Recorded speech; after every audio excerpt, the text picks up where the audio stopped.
जादुई महल। रामपुर गांव में दो भाई बहन रहते थे। भाई का नाम पिंटू और बहन का नाम मिनी था। पिंटू बहुत ही आलसी था, वह कोई भी काम नहीं करता था।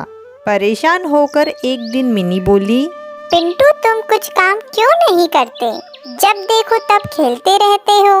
माँ तुम्हें कब तक ऐसे कहती रहेगी? तुम भी तो कुछ समझा करो। मेरी मर्जी, मैं तुमसे छोटा हूँ। जो मेरा मन करेगा मैं वही करूँगा। जब मेरा समय आएगा तब मैं काम भी कर लूँगा। इतने में पिंटू की माँ आ जाती है। पिंटू, ये कोई तरीका होता है अपनी बहन से बात करने का? चलो माफी मांगो। इससे पिंटू को गुस्सा आ जाता है और वह घर से अकेला बाहर चला जाता है। पिंटू को गुस्से में जाते देख मिनी भी उसके पीछे पीछे जाने लगती है। वह पिंटू को आवाज़ भी देती है पर वह नहीं सुनता है। वह देखती है कि पिंटू जंगल की ओर जा रहा है और देखते देखते वह नदी के किनारे पर पहुंच जाता है।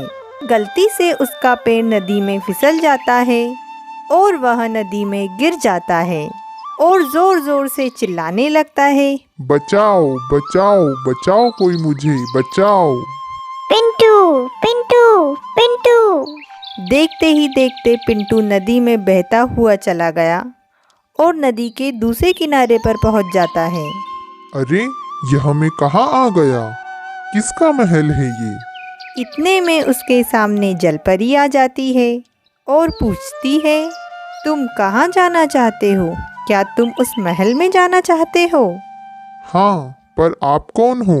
मैं एक जलपरी हूँ और वह जादुई महल मेरा है। तुम चाहो तो उस महल में रह सकते हो। वहाँ जो भी तुम चाहोगे वह तुम्हें मिल जाएगा। जो भी चाहो मतलब खाना पीना खेलना कुछ भी? हाँ, सब कुछ। ठीक है जलपरी जी, मैं इस महल में रहना चाहता हूँ, अपने घर वालों से दूर। तब जाकर ही मेरे घर वाले मेरी कदर करेंगे। ठीक है, तुम महल में तो रह सकते हो पर मेरी इजाज़त के बगैर बाहर नहीं आ सकते। हाँ जलपरी जी, ठीक है। तभी पिंटू महल में चला गया और महल का दरवाज़ा बंद हो गया। कितना सुंदर महल है। अब मैं यहाँ बड़े मजे से रहूँगा, खाऊंगा और पीऊंगा। पिंटू मज़े से वहाँ रहने लगा। तभी मिनी अपने भाई को ढूंढने के लिए सबको लेकर वहाँ आई, पर वहाँ कोई नदी नहीं थी। सबने मिलकर सभी जगह पिंटू को ढूंढा पर पिंटू नहीं मिला, तो वापस सब अपने अपने घर चले गए। इधर पिंटू कुछ दिनों तक तो खुश था, मनपसंद का खाना खेलना जो मिल रहा था। पर कुछ दिनों बाद वह बोर होने लगा, उसे अपने घर की याद आने लगी और उसने खुद से कहा, मुझे सबकी याद आ रही है। इतने दिनों से मैं यहाँ पर हूँ। घर वाले मुझे ना पाकर परेशान हो रहे होंगे। मुझे घर जाना चाहिए।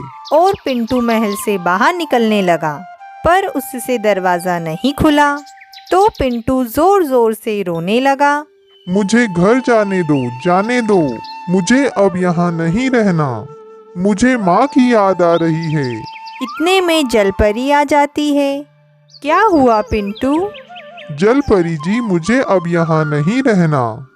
मुझे घर जाना है। लेकिन तुम ही तो चाहते थे ऐशो आराम से रहना। नहीं नहीं, मुझे अपने परिवार के पास जाना है। मैं अब सब काम करूँगा। अपने घर वालों को कोई शिकायत का मौका नहीं दूंगा। तभी जलपरी ने उसकी बात मान ली और उसे महल से आज़ाद कर दिया। वह दौड़ते हुए अपने घर पहुंचा और अपनी माँ और बहन से माफ़ी मांगने लगा। मुझे माफ़ कर दो, अब से मैं आप लोगों की सारी बातें मानूंगा और बहुत मेहनत करूंगा। इस तरह सभी खुशी खुशी वहाँ रहने लगे।